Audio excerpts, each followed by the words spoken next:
So students, I hope you all have balanced the chemical equation. So let's see the answers. Okay. So for balancing, I told you that you will balance other elements first, and after that you will come into hydrogen and oxygen.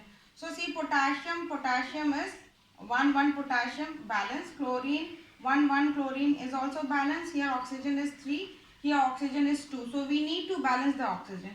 So if we are writing 3 here, so how many oxygen has become 6 oxygen.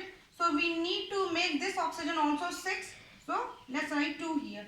So then oxygen is balanced, but you can see potassium and chlorine is not balanced. So we'll write 2 here. Then you can see the reaction is get balanced. So 2 potassium, 2 potassium, chlorine is 2, chlorine is 2, oxygen is 6, 3 into 2 6. So oxygen is 6 here, the reaction is balanced. Now let's see the another reaction.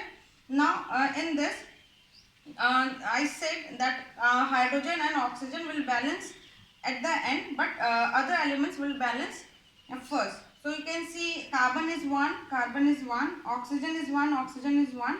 But here in the product side you can see hydrogen is 4, whereas in the reactant side the hydrogen is 2. So we need to write, if we write 2 here, so hydrogen will become 4.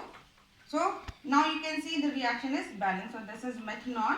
So when carbon monoxide react with hydrogen it gives methanol. Now let's see this reaction, that aluminum sulfate react with sodium hydroxide, it gives aluminum hydroxide and sodium sulfate. So now let's try to balance this reaction. Now just see, aluminum is 2 here, whereas the aluminum is 1 here.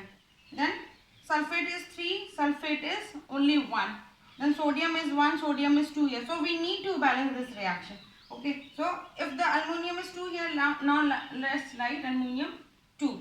If the aluminum is get balanced, so you can see this OH is now 6. 3 into 2, 6. So we can write this 6 here we can write. So now the sodium has become 6. So here sodium is 3, is 2 only. So if we write 3 here, so you can see 2 into 3, that is 6. So 6 sodium. Now your sulfate is 3. Here the sulfate is already 3. The reaction is balanced. So I hope you all have understood. Just see the video twice and thrice to have the better understanding. We'll do more question into the balancing, because this chapter is fully on balancing the reactions. And after that, after learning the balancing of chemical reaction, we will go to the next topic, the type of chemical reactions. Thank you.